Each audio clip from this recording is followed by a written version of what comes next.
Welcome to big TV digital exclusive live. Nagar Kurnool జిల్లా నల్లమల్ల అడవుల్లో దారుణం చోటు చేసుకుంది. భర్త శ్రీశైలం తన భార్య శ్రావణిని కత్తితో నరికి చంపి పెట్రోల్ పోసి తగలబెట్టిన ఘటన ఇప్పుడు వెలుగులోకి వచ్చింది. అయితే భార్యపై అనుమానంతోనే శ్రీశైలం ఈ ఘాతుకానికి పాల్పడినట్లుగా అయితే తెలుస్తోంది.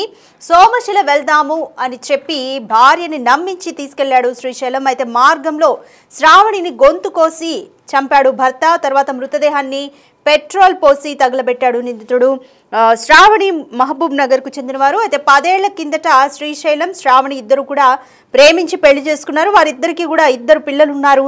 కొన్నాళ్లుగా శ్రీశైలం జులాయిగా తిరిగేవాడని తెలుస్తోంది. 3 ఏళ్ల కిందట శ్రావణి శ్రీశైలంపై గృహహింస కేసు కూడా పెట్టినట్లు తెలుస్తోంది. అప్పటి నుంచి భర్తతో వేరుగా ఉంటోంది శ్రావణి.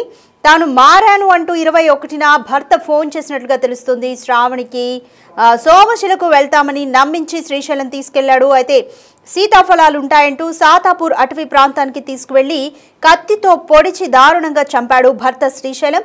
ఆ తర్వాత పెట్రోల్ పోసి కాల్ చేసి ఇంటికి తిరిగి వచ్చాడు. 23న పోలీసులకు శ్రావణి తండ్రి ఫిర్యాదు చేశారు. అయితే అనుమానంతోనే ఆమెను చంపినట్లు శ్రీశైలం పోలీసుల ముందు లొంగిపోయినట్లుగా అయితే తెలుస్తోంది. సో ఏది ఏమైనటువంటి దారుణ ఘటన జరిగింది.